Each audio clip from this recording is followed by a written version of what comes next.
Доброго утра, дорогая республика! Сегодня среда и вновь утро нашей программы мы встречаем... Маленькая пятница. Мы встречаем сегодня с вами вместе Степан Федоренко и Дарья Анкехова. Сегодня в нашем эфире мы поговорим о том, как записать ребенка в первый класс, также как приучить ребенка к новым технологиям. То есть сегодня у нас детские темы обучения будет, да, образования. Конечно же, мы вспомним о знаковых событиях, которые происходили в этот день много лет назад. Ну а также мы узнаем, как прошла социальная акция магазина «Бенетон». Ну и у нас, конечно же, будут замечательные гости. Да. Но напомним наш WhatsApp номер 8 914 273 44 88. Присылайте на него свои приветы, поздравления для своих близких и родных, также какие-то интересные события из вашей жизни. Желательно, чтобы они были позитивные. Также напоминаем страничку в Инстаграме «Утро Якутии». Подписывайтесь, ставьте лайки. Ну, а начнем мы с погоды. На 6 утра температура воздуха в центральных районах составила 22-21 градус ниже 0. В заречной группе улусов 24-11 градусов со знаком минус. В южных районах минус 17, минус 16. В Вилюйской группе 7-5 градусов холода. В Нижнеленских районах 13-10 градусов холода. В западных минус 1, минус 8. В Колымо-Индигирской группе улусов 27-13 градусов холода. В Янских районах 32-18 ниже 0. На северо-западе минус 27, минус 35. В Якутске температура воздуха на 6 часов утра составила минус 20 градусов. Атмосферное давление 751 миллиметр ртутного столба. Ветер юго-восточный 1 метр в секунду. Сегодня днем преимущественно без осадков. Ветер юго-восточный 2,7 метра в секунду. Температура воздуха составит 0 плюс 2 градуса. Ну и пришло время наших новостей. Мы передаем слово Владу Давыдову.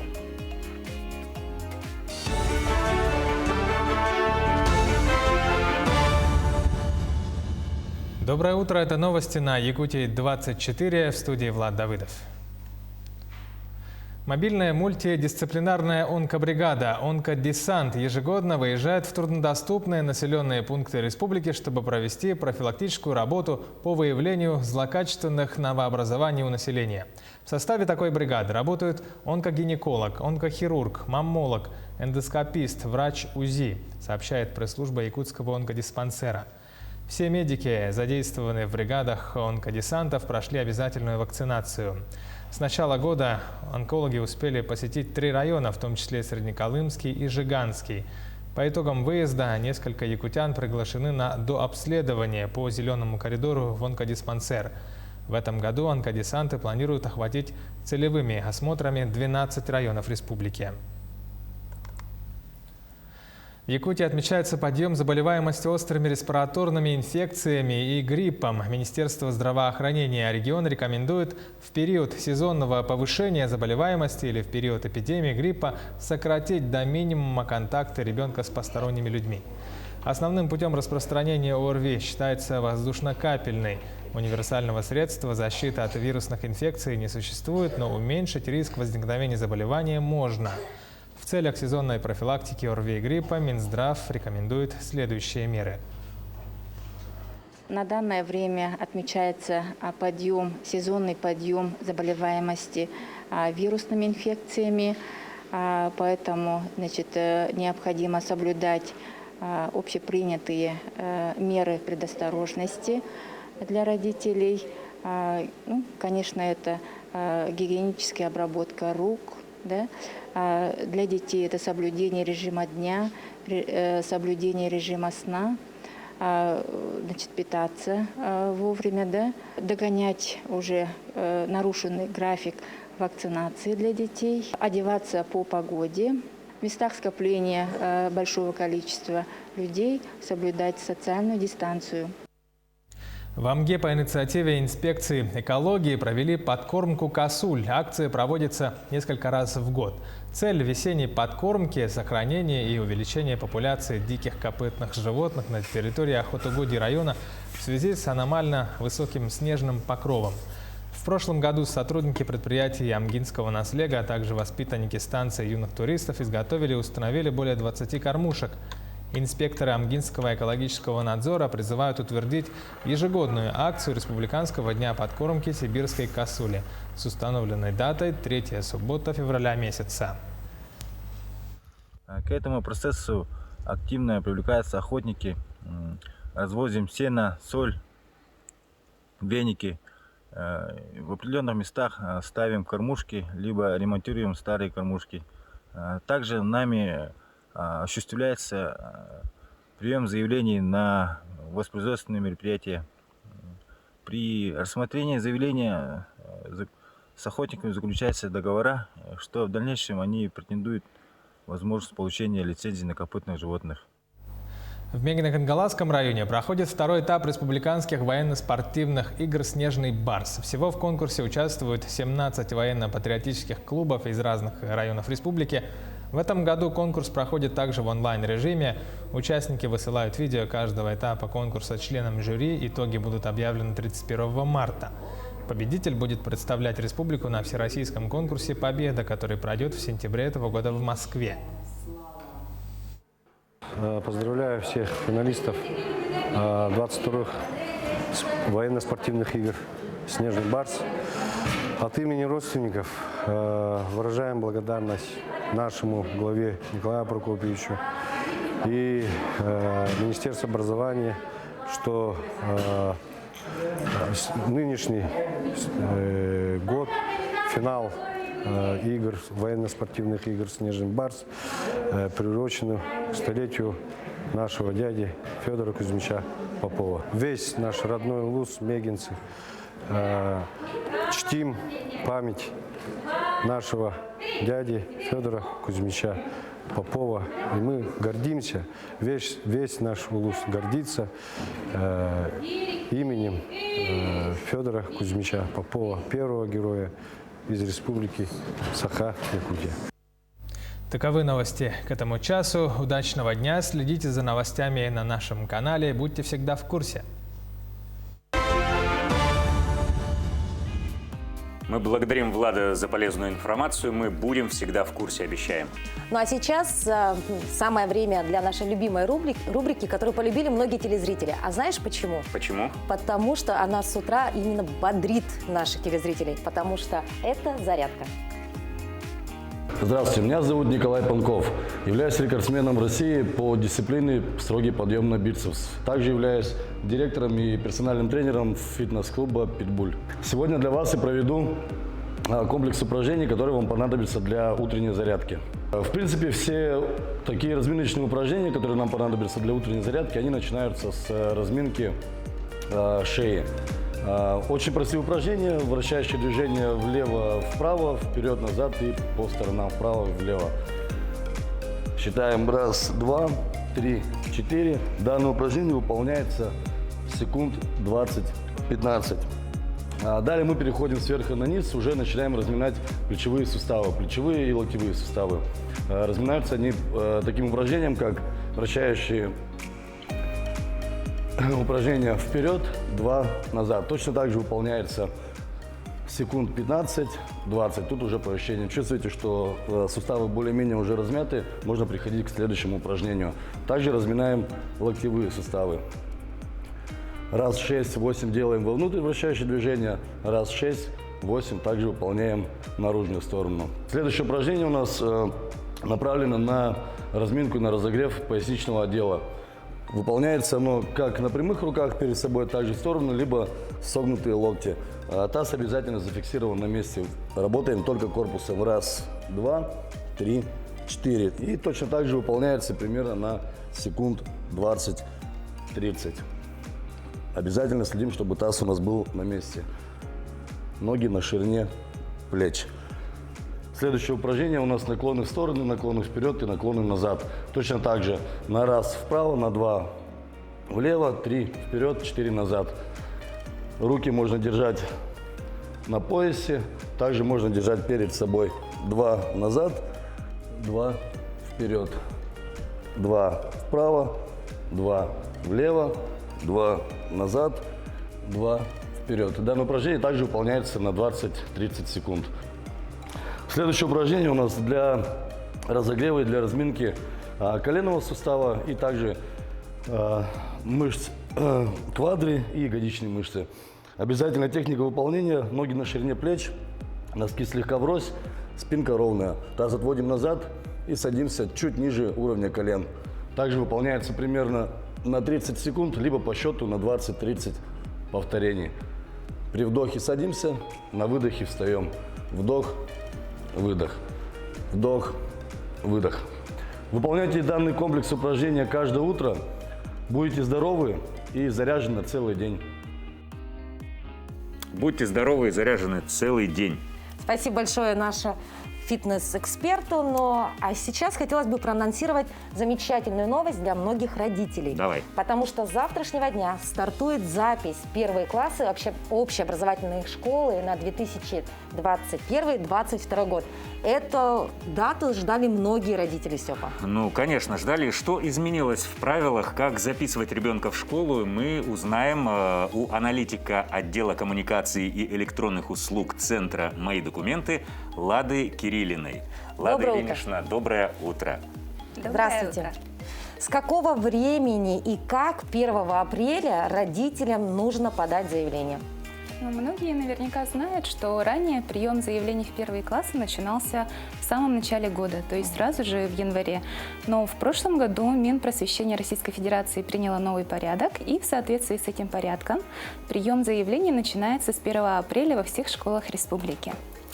Здесь следует учитывать еще тот небольшой нюанс, что жители города Якутска могут подать заявление электронно на образовательном портале, который у нас находится по адресу edu.e-якутия. Что касается жителей районов, они могут подать заявки уже на региональном портале, который находится уже немножко по другому адресу e-yakutia.ru. Отлично. То есть сейчас все можно вот так дистанционно, да, подать заявление? Да, с этим нет никаких проблем. Подать заявку можно с любого устройства, которое имеет доступ к сети интернет. И помнить, что прием заявлений начинается с 9 утра.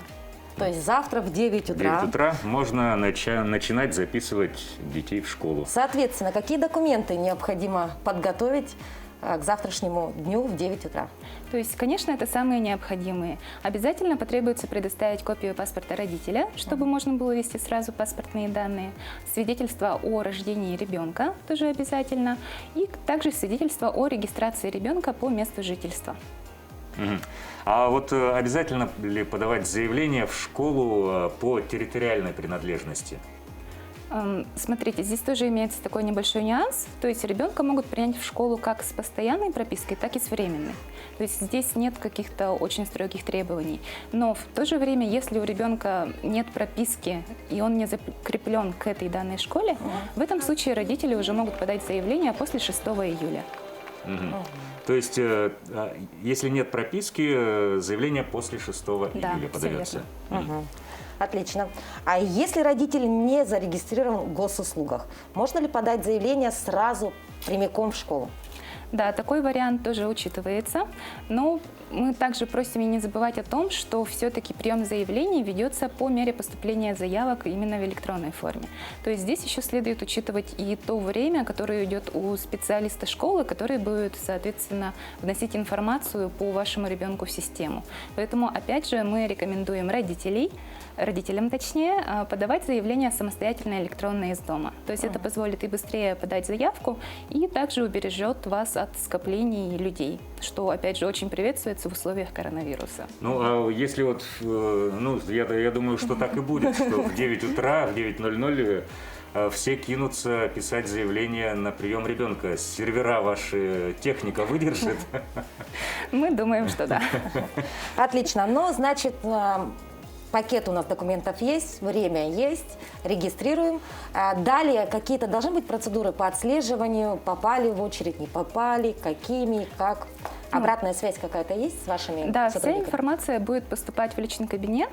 Здесь еще хочу сделать уточнение о том, что прием документов в первый класс это не относится к услугам центра «Мои документы», но опять же мы можем оказать небольшое содействие, скажем так. У нас во всех центрах по республике имеются места для самостоятельной работы. То есть это полностью оснащенные компьютеры с доступом к сети в интернет. И если у родителей нет возможности подать заявку самостоятельно из дома с персонального компьютера или с ноутбука, если вдруг у них какие-то проблемы с мобильным интернетом, возможно, то они могут обратиться в любой наш центр и там уже самостоятельно заполнить заявку. То есть еще раз подчеркиваем, что это места самостоятельной работы. Предварительно мы все места уже оснастили подробными инструкциями, как можно подать заявку самостоятельно. И также с этой инструкцией можно ознакомиться и на сайте Управления образования города Якутска. А есть ли у нас какие-то ограничения по дате подачи заявлений? То есть с 1 апреля до определенного числа или чем лучше, тем раньше? На самом деле мы как раз-таки советуем, чем лучше, тем раньше, потому что, да, очередь формируется по мере поступления заявок. Поэтому, если есть время, то рекомендуем подавать заявки буквально сразу же с 9 утра. Потом уже в июле начнется как раз-таки прием заявок для тех детей, которые территориально не закреплены по школам. Я вспомнил несколько лет назад, какие очереди были в школах, и памперсмены были такие. Автобусы стояли, Да. что очередь, люди ночами не спали, чтобы именно попасть. Да, сейчас как-то все цивилизованно стало. Цивилизованно, да. Ну что, да, Лада Ильинична, спасибо большое, что посвятили нас в эту тему. Мне кажется, для многих родителей это просто актуальная, даже, возможно, очень такая больная тема, потому что первый класс для всех это особенный год. И спасибо вам, что помогаете нам облегчить родителям. И вам спасибо. Спасибо. Спасибо большое. Даша, я хочу прочитать тебе стихи. С утра? Добрый доктор Айболит, он под деревом сидит. Приходи к нему лечиться, и корова, и волчица. Ну, я знаю, почему вдруг ты с утра пораньше решил прочесть мне это стихотворение, потому что сегодня исполняется 139 лет со дня рождения замечательного детского поэта Корнея Чуковского. Да, все мы с детства знаем его стихи, и «Краденое солнце», и «Мой Дадыр». Ну, а какие еще знаменательные даты и события произошли сегодня, 31 марта, мы узнаем из нашей рубрики.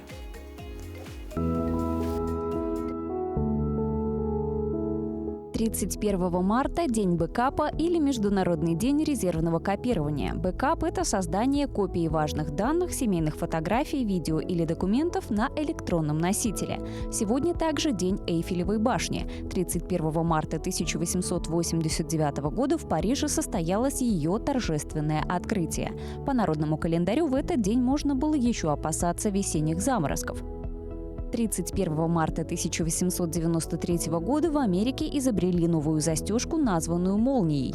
В 1943 году в этот день завершилась Ржевская битва во время Великой Отечественной войны. 31 марта 1966 года в СССР запустили первый искусственный спутник Луны. В этот день, в 1596 году, родился Рене Декарт, французский философ, математик, физик и физиолог. 31 марта 1685 года появился на свет Иоганн Себастьян Бах, немецкий композитор, органист, музыкальный педагог. 31 марта 1882 года появился на свет Корней Чуковский, русский поэт и литературовед, автор детских стихотворных сказок. В 1938 году, 31 марта, родился Александр Збруев, советский и российский актер театра и кино, народный артист РСФСР. 31 марта 1948 года родился Владимир Винокур, советский и российский артист эстрады, певец, телеведущий, народный артист РСФСР.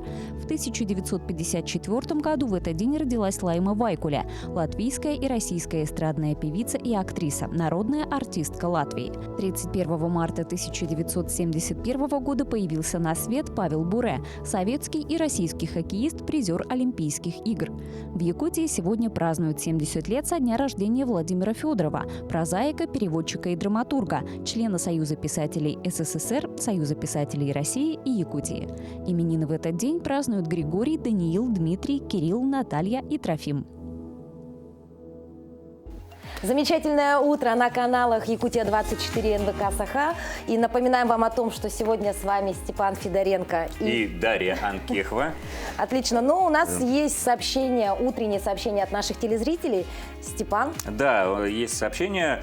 Завершился первый этап по мини-футболу высшей лиги. Победителем стала липецкая команда, занявшая первое место в составе команды «Наши игроки» Никита Рычков, Никита Евтушенко, Яник Сомплей. Наше поздравление и желаем успехов в плей-офф. Также поздравляем юных футболистов, желаем также успехов. Степан, видно, совсем не в мире спорта. Степ, это уже большие дяденьки. Да? Да. Но мы поздравляем, передаем пламенный может быть, привет. они футболисты юные. Отлично. Еще есть? Доброе утро, меня зовут Тамила. Я поздравляю мою подругу Юлю с днем рождения. Желаю ей счастья, здоровья, удачи во всем, благополучия, успехов, чтобы каждый день в жизни был как радуга, чтобы все было хорошо. Какая молодец Тамила. Вы представляете, с утра смотрит эфир и поздравила подругу. Побольше бы таких подруг, да?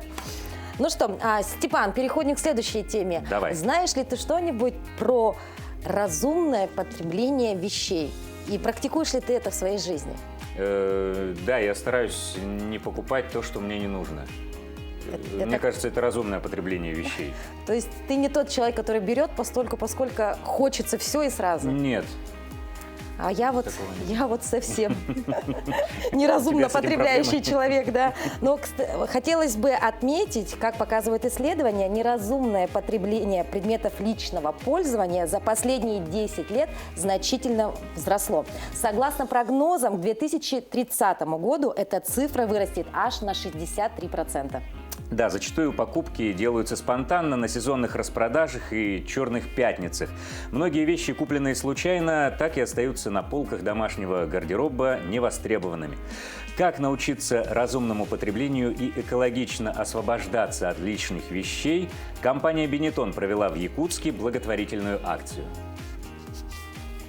Здравствуйте. Давайте взвесим.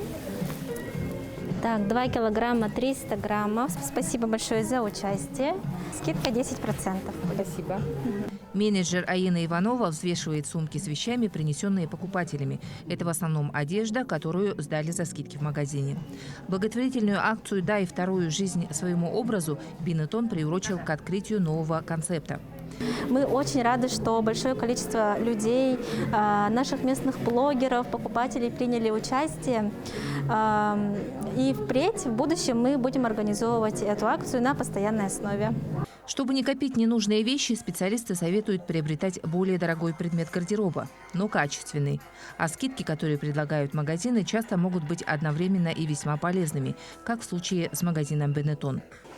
Ведь именно итальянская компания входит в число самых экологичных брендов среди крупных холдингов в индустрии моды. Очень отрадно, что предприниматели выступают инициаторами таких акций благотворительных. Это такое сотрудничество нам очень сильно помогает для помощи большему количеству нуждающихся. Центру гуманитарной помощи работать с крупными компаниями тоже удобно. Ведь людям, желающим помочь, найти их и привезти вещи тоже бывает проблематично. Подобные организации, как правило, работают на энтузиазме и личной инициативе. Благодаря таким акциям еще больше людей может получить такую нужную помощь. 104 килограмма вещей, собранных всего за один день в магазине Benetton, скоро будут розданы нуждающимся семьям и тем, кто попал в трудную жизненную ситуацию. Туяра Филиппова, Джулус Иннокентьев, Якутск. Ну вот, Даш, есть выход для твоей проблемы. Почаще бы такие акции, да, проводили. Потому что действительно, особенно, наверное, это тема многих дам, когда ты покупаешь на распродажах, и это все потом лежит на полочках, а ведь это, возможно, не совсем правильно. Ну, а мы напомним, что в прошлую неделю наша команда находилась в городах Мирный и Ленске, и оттуда вели свои репортажи, знакомили жителей всей республики с жизнью этих городов. Материала было много, и некоторые до сих пор у нас выходят. Вот в следующем году народному коллективу Якутии, ансамблю народного танца «Вдохновение» исполняется 35 лет. Учреждение дополнительного образования готовится к торжеству. Юбилейный концерт народного коллектива с нетерпением ждут жители Ленска. Ансамбль народного танца «Вдохновение» является одним из лучших творческих коллективов Ленского района. Он имеет свою давнюю традицию и свою особую историю. Коллектив был создан в 1987 году Людмилой Шевцовой. В течение творческой жизни ансамбль вырастил более 200 танцоров. Одна из них – Кристина Тагирова, которая на данный момент является соруководителем коллектива. Любовь свою таит. Ой, ей пора, да под венец. Ой, да на всю деревню один молодец. Не хотите, девки, замуж за него, все равно не выйти всем за одного. Не хотите, девки. Сейчас во «Вдохновении» занимается 98 воспитанников в 3 возрастных группах. «Вдохновение» – постоянный участник международных, российских и республиканских конкурсов и фестивалей. И на каждом из них участники коллектива доказывают свой профессионализм, преданность и любовь к народному танцу. Замечательные люди, и мы, конечно, присоединяемся к поздравлениям. Замечательная дата – 35 лет. Ну а на следующей неделе напоминаем, что наша команда также будет работать в других городах нашей республики, в Нерюнгри и Алдане. Мы ждем с нетерпением новые сюжеты, новую информацию и, конечно же, мы переживаем за наших коллег. Да, ну а сейчас ненадолго прервемся. Доброе утро всем! Об их сохранности, скоро можем потерять многие из них. Примите участие в проекте «Сохраним памятники».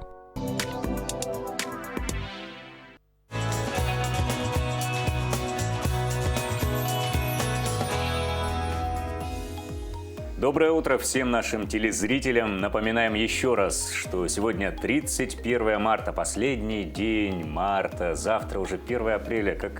Какое счастье! Мы пережили это страшное время под названием «Зима».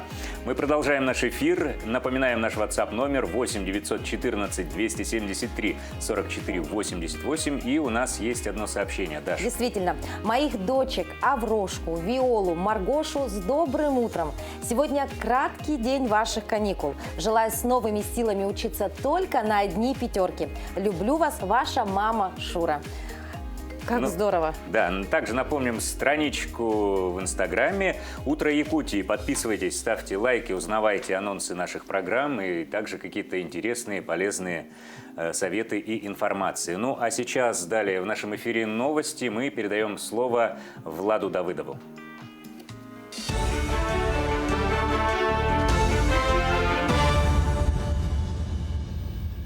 Доброе утро, это новости на Якутии 24, в студии Влад Давыдов.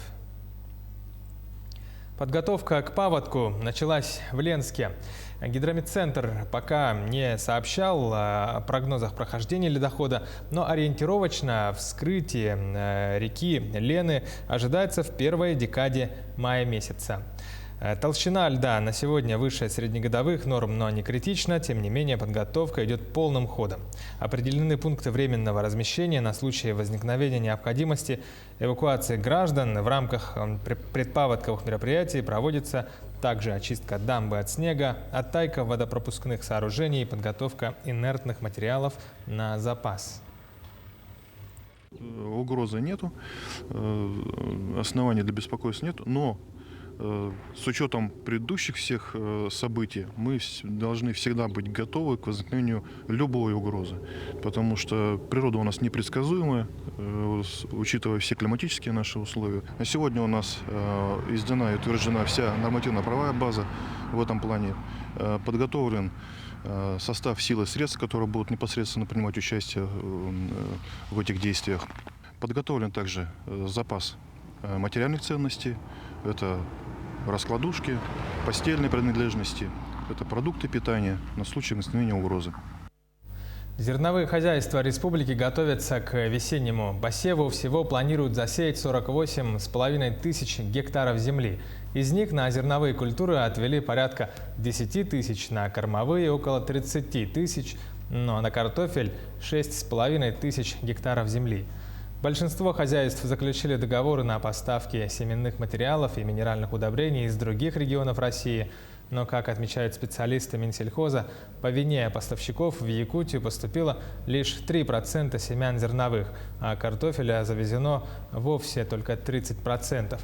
Отметим, что на весенние полевые работы в этом году из регионального бюджета выделено 197 миллионов рублей, из них в районы направят 99 миллионов. Семенной материал мы планируем на зерновые культуры перевести 1200 тонн, кормовые культуры семенной материал 2000 тонн, картофель как никогда много. В прошлом году мы 500 тонн привозили в республику, на территорию Республики Саха-Якутия. В этом году 1000 тонн будет. И планируем еще с хозяйствами привезти на территорию Республики Саха-Якутия 745 тонн минеральных удобрений. Договорная кампания сейчас завершается, практически 100% договора заключены. Якутяне смогут записаться на участие во всемирной акции «Тотальный диктант» в очном и дистанционном формате, начиная с 31 марта. Запись ведется на официальном сайте акции totaldict.ru, а также через колл-центр Национальной библиотеки Республики. В 2021 году столицей проведения «Тотального диктанта» через голосование был определен Якутск. Российский писатель Дмитрий Глуховский в Доме дружбы народов имени Кулаковского продиктует в прямом эфире свой текст участникам 10 апреля в день проведения акции.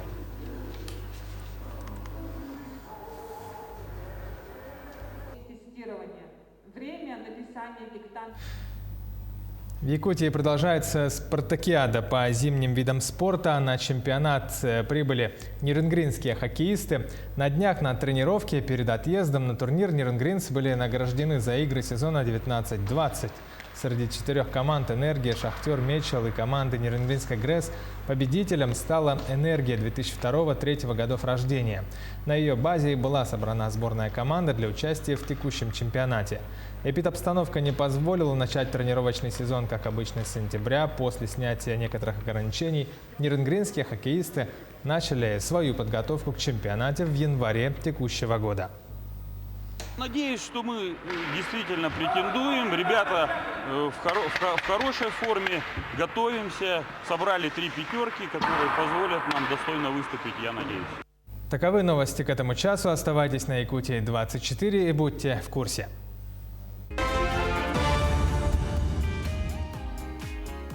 Спасибо. Мы продолжаем. Еще одна очень такая интересная, веселая новость. Житель Северо-Курильска Сахалинской области запечатлел, как сивуч выпрашивает у местных рыбаков еду. На кадрах можно увидеть, что сивуч подплыл к лодке и добивается, чтобы его покормили. Добродушный мужчина угостил тюленя рыбой, однако после перекуса любопытное животное не перестало интересоваться тем, что происходит на борту корабля. И вот сейчас на кадрах мы видим, да, вот интересное такое событие. Очень такие замечательные животные, своеобразные. Как мило, да? Ты посмотри, какой любопытный. И голодный. И голодный, видимо. Отлично. Да, утренний эфир продолжает наша рубрика «Якутия. 20 лет в 21 веке». В ней мы вспоминаем, какой путь прошла Якутия за 20 лет в новом тысячелетии. Что изменилось за это время, какой была жизнь людей и какой она стала. На этой неделе мы говорим про образование. И сегодня вас ждут интересные факты о новых программах поддержки учителей.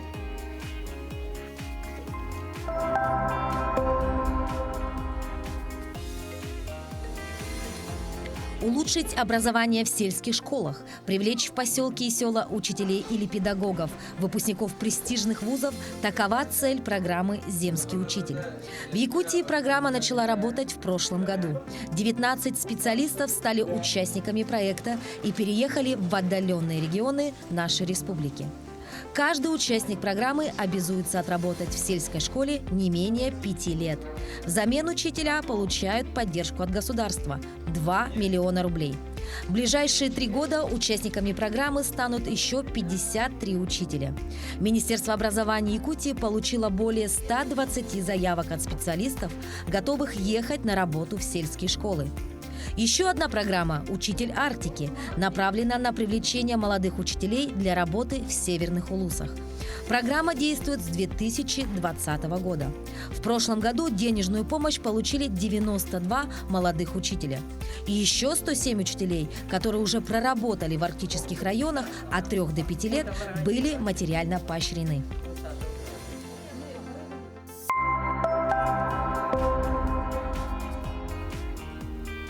Огромная благодарность и уважение молодым учителям за то, что выбирают такой благородный путь профессии. Едут в отдаленные села, чтобы учить детей.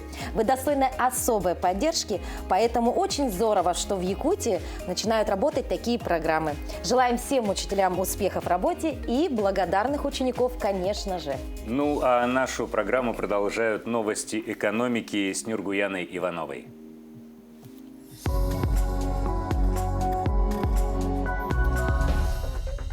Зависимость регионов от федеральной поддержки в прошлом году выросла из-за пандемии и принимаемых властями антикризисных мер.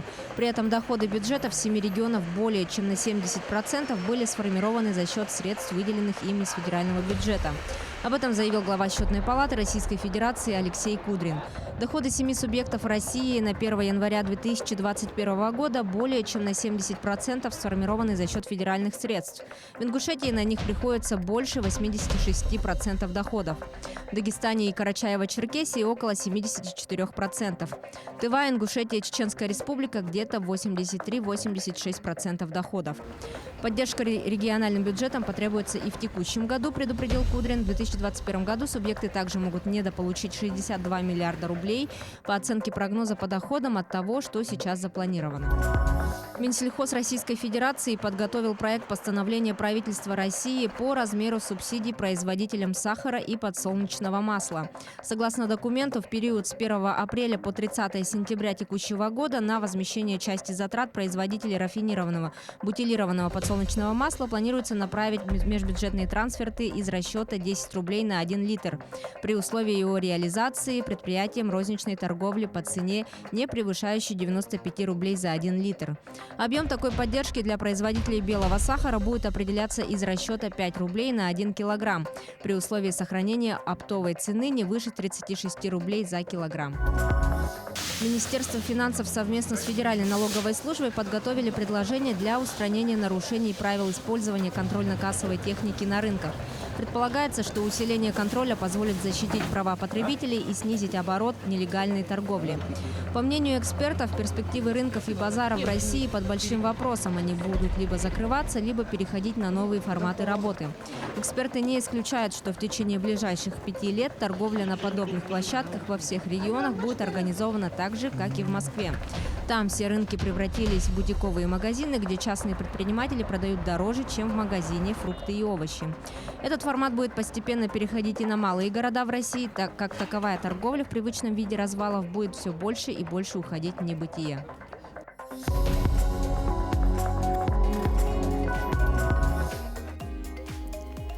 Школьное образование сегодня не ограничивается лишь стенами школы. Центрами дополнительного образования сегодня стали детские технопарки. Да, и о важности технического образования и как это помогает в выборе профессии мы сегодня поговорим с гостем в нашей студии Марией Щербачковой, руководителем детского технопарка «Кванториум» при Дворце детского творчества города Якутска. Мария Андреевна, доброе утро. Здравствуйте. Расскажите, пожалуйста, кто к вам приходит заниматься и всем ли детям нужно получить азы технического образования? Да, детские технопарки «Кванториум» созданы специально в рамках федерального проекта «Успех каждого ребенка» и национального проекта образования. В первую очередь наша миссия заключается в том, чтобы адаптировать детей в быстро развивающейся среде и чтобы они имели уже какие-то понятия и азы в будущем и осваивали те компетенции, которые понадобятся им в будущем. То есть это все-таки техническое направление, Да, правильно? да, научно-технические направления, если точнее. Ну и какие направления наиболее востребованы школьниками? Мы работаем по 9 актуальным направлениям. Они все очень актуальные. В первую очередь, конечно же, актуально это IT-квантум, где дети обучаются основам программирования. Также очень актуальное направление, как VR, виртуальная дополненная реальность, аэроквантум. Все направления у нас называются квантумами, если так, да. И также есть у нас Energy Quantum, где ребята обучаются альтернативным источникам энергии. Также у нас геоинформационные технологии, хай-тек цех и также космоквантум и аэроквантум, я уже сказала. Да. И все это происходит на базе Дворца детства, верно? Да, да. То есть дети приходят туда и занимаются там на месте? Да. Отлично. Ну а какие навыки получают воспитанники, как они пригождаются им в жизни потом? Да, дети у нас выпускаются с огромным багажом знаний, которые понадобятся им в будущем, да. Как я уже повторилась, вот недавно, например, с Байконура стартовала ракета-носитель «Союз-2» со множеством спутников разных стран, в том числе и с наноспутником образовательного центра «Сириус». В накладке этого наноспутника и в разработке занимались дети, выпускники нашего космоквантума. Они туда попали как финалисты всероссийского конкурса «Большие вызовы». Вот. А тогда возникает вопрос, есть ли какие-то возрастные ограничения для посещения вашего кванториума? Да, мы принимаем детей с 5 по 11 класса. То есть это старшее Да, звено, среднее да, старшее звено. да. И нужно ли посещать это на постоянной основе или это какие-то определенные курсы? У нас, получается, программы рассчитаны на 3 года. То есть ребенок приходит на нулевую линию, то есть начальная подготовка, потом уже идет основная эта часть и уже проектная деятельность, это 3-я линия. То есть 3 года. И по всем этим направлениям они? Да. Обязательно. Один ребенок задействован по всем направлениям? Нет. Могут выбрать, могут разрабатывать такие проекты, как межквантумные. То есть есть право выбора, да? Да. Ну, у вас еще есть мобильный технопарк. Что он из себя представляет и где его применяете? Да, в этом году у нас начал функционировать мобильный технопарк, то есть наш кванториум стал доступным для детей из 6 агломераций. Мы работаем с Намским районом, Усть-Алданским, Вилюйским, Верхневилюйским и Мегино-Кангаласским. Также сотрудничаем с школами пригорода города Якутска. Это мобильный технопарк, это у нас передвижной комплекс, автомобиль, оснащенный высокотехнологичным оборудованием. Вот оно что. Да. Как интересно, да? То есть в наше детство такого не было, согласись? Не, в мое детство, я помню, во Дворце детства был компьютерный класс и, по-моему, и шахматы. Вот, а сейчас у детей какая замечательная возможность. Ну и тогда поподробнее можно об оснащении кванториума, ведь это немаловажно для того, чтобы развивать именно техническое образование. Да, у нас кванториум оснащен тоже, как я повторилась, высокотехнологичным оборудованием, как мобильный технопарк, так и стационарный. К нам, например, приходит, возьмем на примере ребенка с аэроквантума, да? К нам приходит ученик, неважно какого класса, 8 класс, 5 класс, и который очень интересуется квадрокоптерами. Да. Приходит и записывается на кружок аэроквантум, и далее проходит все этапы жизненного цикла, получается, беспилотного летательного аппарата. То есть он не только управлять учится им, да? То есть он, начиная с программирования, потом со сборки и уже потом пилотирования. Далее перед ним встречается такая проблема, что длительность полета не такая большая, какой бы хотелось бы. И с наставником, наставники это у нас педагоги, они уже методом мозгового штурма ищут пути решения этой проблемы. И Energy Quantum, как я уже говорила, изучает альтернативные источники энергии. У нас есть специальное оборудование, которое вырабатывает водород. И уже вот ребята из аэроквантума, из Energy Quantum друг с другом взаимодействуя, уже разрабатывают такой межквантумный проект под названием «Беспилотный летательный аппарат на водородном топливном элементе». Как здорово, как увлекательно. Мне даже вот вся терминология уже безумно интересна, мне взрослому человеку. Я захотел туда прийти, тоже в этом всем поучаствовать. Метод мозгового штурма. Запомните, надо это употреблять почаще. Ну, расскажите, вот как записать к вам ребенка? Есть ли какой-то конкурс, может быть, или кастинги, как отбор скорее проводят? всего. То есть каждый ребенок может попасть к вам или только избранные? Нет, к нам может записаться любой, абсолютно любой ребенок с 5 по 11 классы. Можно записаться, прийти к нам во Дворец детского творчества Кирова 20. Просто мы проведем экскурсию, ребенок посмотрит, что ему больше всего понравилось, и запишется прямо там же. Либо можно сделать это удаленно, зайти на сайт Дворца детского творчества, найти вкладку «Вакантные места» и записаться там же по ссылке. Ну и самый главный вопрос, который, наверное, возник у многих телезрителей. Бесплатно ли это? Да. Или все-таки платно? Это все бесплатно. Вот. К нам может прийти любой желающий ученик. Да. Спасибо большое, Мария Андреевна, что посетили наш утренний эфир и рассказали нам о таком дополнительном образовании. Все-таки 21 век, развитие всех направлений. Прогресс не стоит на месте. И спасибо большое за вашу деятельность. Спасибо вам. Спасибо. Доброго утра. Ну, на улице, Степа, потеплело. Плюсовая температура стоит уже 2 дня. Вчера было +1, сегодня ожидается +2 градуса Ой, как днем. здорово. Ну, однако, вот наступит лето, однако не стоит злоупотреблять солнечными ваннами, ведь солнечное излучение является одной из главных причин возникновения рака кожи. Что еще стоит избегать и какие меры предпринимать, чтобы обезопасить себя, нам расскажет наш доктор. Доброе утро! Рак кожи является одним из наиболее распространенных онкологических заболеваний. По статистике в Республика Саха-Якутия занимает 6-е место, а по России занимает 4-е место по числу диагностирования у мужчин после рака предстательной железы, желудка, рака легких и 2-е место у женщин после рака молочной железы. Заболеть раком может любой человек в любом возрасте, даже с темным цветом кожи. В группу риска входят люди со светлой кожей, а также кожа, покрытая веснушками. Детская кожа наиболее уязвима, а также пожилые. Хочется отметить, что в группу риска входят работники опасных отраслей, таких как нефтепереработка, добыча металлов, сельское хозяйство. Их кожа постоянно испытывает контакт с канцерогенами химическими, такими как мышьяк, ртуть, свинец. Заболеть раком может в любом возрасте. Наиболее важным фактором риска развития способствует солнечное излучение, также радиоактивное излучение и рентгеновское. К возникновению опухоли может привести большое количество родинок на теле, а также большое количество солнечных ожогов в прошлом. Чтобы снизить риск развития рака кожи, необходимо пользоваться солнцезащитными кремами, не использоваться просроченной косметикой, а также сомнительными производителями и народной медициной. На отдыхе в жарких странах необходимо пользоваться специальной пляжной одеждой, загорать под тентом, отказаться от злоупотребления алкоголем и курением. Необходимо вести здоровый образ жизни и проводить самодиагностику, то есть осматривать кожу на появление новых образований, новых родинок, а также на изменение цвета родинки.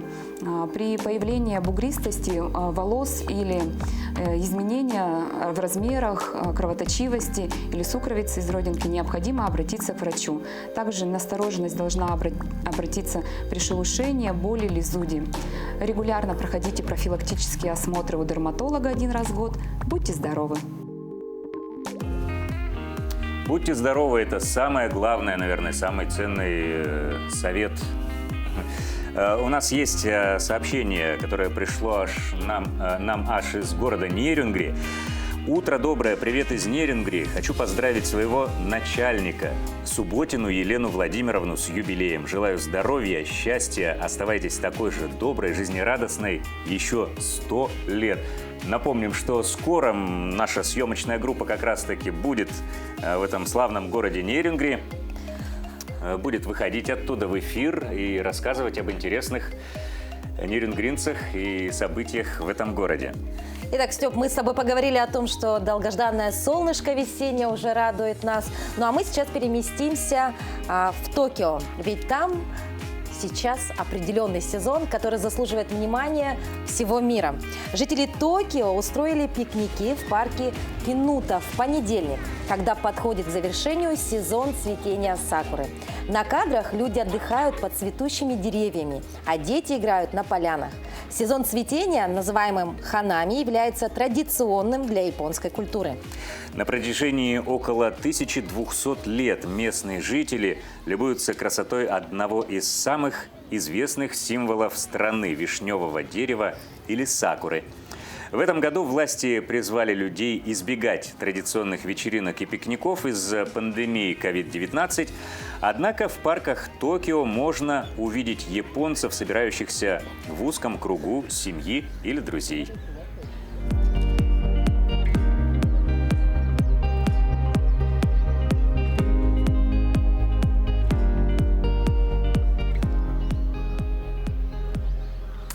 Ты знаешь, Степ, это моя Красиво. мечта. Очень красиво. Это моя мечта прям побывать вот именно во время этого замечательного сезона и увидеть это все воочию. Ну, знаешь, у нас яблони цветут, вот, яблони, даже у нас в Якутии цветут, то я, в принципе, тоже очень красиво. Ну что, Степ, а я сейчас предлагаю обратить твое внимание на экраны, потому что у нас есть следующий сюжет. Очень интересный тоже. Жительница Курильского острова Парамушир путешествует в компании своих верных друзей. Вместе с собаками по родам хаски Елена Котенко покоряет северные Курилы уже не первый год и рассказывает об этом в своем инстаграм-блоге.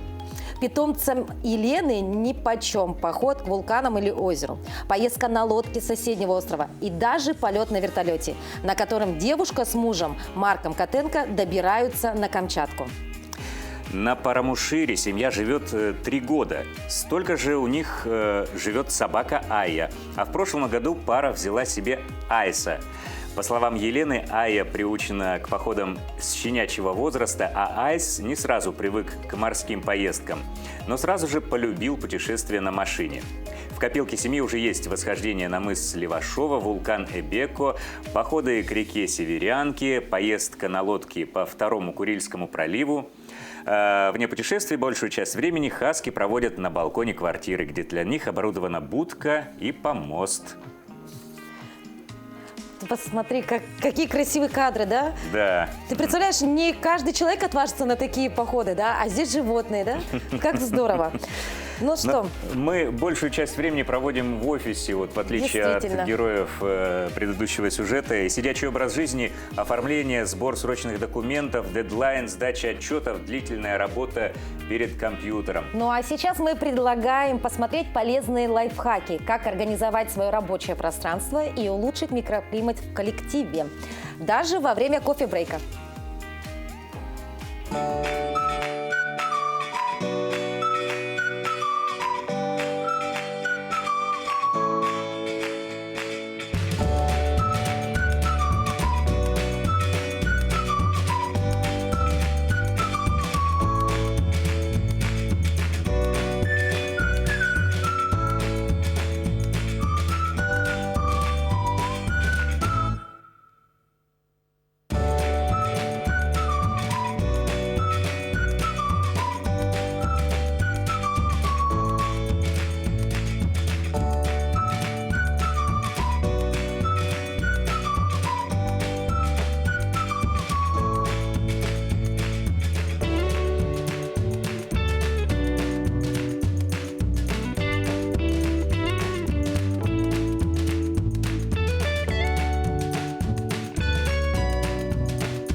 Замечательные такие лайфхаки. Мне кажется, прямо сегодня можно это практиковать. Использовать. Конечно.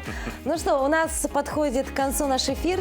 Степ, давай напомним нашим телезрителям о том, как же обратную связь нашу. 8 914 273 44 88. Но на этом мы с вами прощаемся.